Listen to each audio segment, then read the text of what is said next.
and probably Thailand or whatever, I'm not sure, but I know it's Philippine, Indonesia, Malaysia. And some of my background comes from Filipino usage. Most of my background comes from Indonesia. And in the Indonesian, at least as I've learned it, it's a slashing instrument, it's a thrusting instrument, it's a striking instrument with either the finger ring or the back of the blade, but it's also used for body manipulation to disrupt their balance, sweeps, takedowns, whatever, right? Potentially locks, all sorts of things like that. So we keep that in mind as you're using it. That some of the stuff is like, it may not be a cut, but it's an impact or something usually to affect the body and put them in a particular position. Okay. I'm going to start with most of you probably call it an angle 1. Okay. So I'm going to cut. I'm looking for the brachial artery, but I'm also looking to sever like bicep so that I disable the functionality of this arm. Okay. So here, scoop, and then I'm looking for the wrist tendons. This should disarm that blade. Right. Once those are cut, those tendons control your ability to do this. Right. So again, from 1. So 1, 2, 3. Now I'm going to step in, and I don't care if his hand's there or not. Right. I'm going to place this in that sternum notch or on his hand. If his hand's up, I'll just pin the hand. I don't care. Because really, I'm looking for the balance. Now I can sweep this. Okay. In training, if he might still be holding the blade. That's okay. He probably won't be in reality, right? Sure. So don't worry about him if he is. We can talk about things to do after if he actually is. Right? I'm not really concerned about the sweep. Most of what I'm concerned with is that, and now I'm going to address a little bit more that he might have a knife. Right? Maybe he's pulled it from his other hand, with his other hand, whatever, right? So when I go here, here, here, I probably hit the brachial artery, which means he's probably bleeding out, right? This one down here, not very life-threatening. It mostly affects his grip, the one on his wrist. It would take a long time to bleed out and probably clot before then unless he has an issue with clotting, right? This one, especially if it goes to the throat, again, probably he's bleeding out, he's drowning in his own blood, all sorts of nasty things. However, any of that, in Sayat Kali, they use the term timers, right? Timers and switches. So a switch would be something like severing his tendons. It has an immediate effect. He can't close his hand now, right? Switches are almost never fatal. There are a few that can be, but they're almost never fatal. Timers are usually, well, more often fatal, but they're slower, right? So even like the brachial artery here, he's got at least a couple seconds left of consciousness before he even gets close to dying. He's going to go pass out first, right? So if I just do this, and maybe he gets this arm away, and I don't do anything else, I assume I'm done, he's got plenty of time to kill me before he's unconscious, right? Or I go here, I disarm, and then I go to walk away, and he pulls another blade, right? So what my sweep, what I'm really concerned with is controlling his body and getting him off balance, right? I might just do this and leave him to deal with his injuries, right? So I'm not as concerned with the sweep.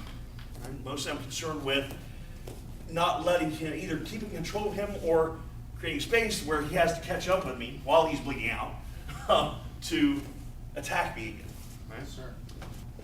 I've seen a lot of people, and not necessarily here, but in general, hold karambits like this with the ring all the way down here, right?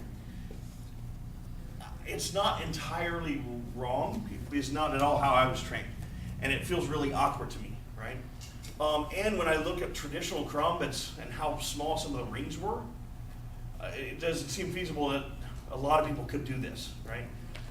The way I was taught is that it goes just in front of the middle knuckle. And it ends up, when you close your fist, it ends up riding right on top of that middle knuckle, right? And this is much more in line with all of my training in Filipino martial arts, where if I'm holding a regular blade, I make it, that's where the edge is, right? Is on that knuckle line. When I'm holding a stick, that's where I want, that should be my strike line, right? Because with a stick, while I'm not looking at an edge, I want it to seat into the strong part of my grip.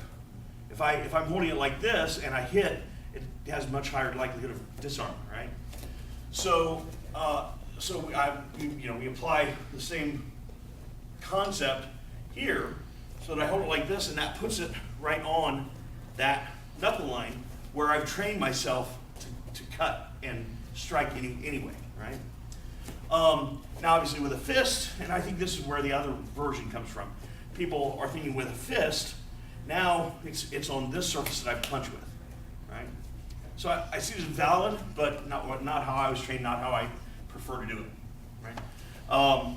So on this, when he comes in angle 1, I don't know how many most of you are probably familiar with hubad, the Filipino traffic drill.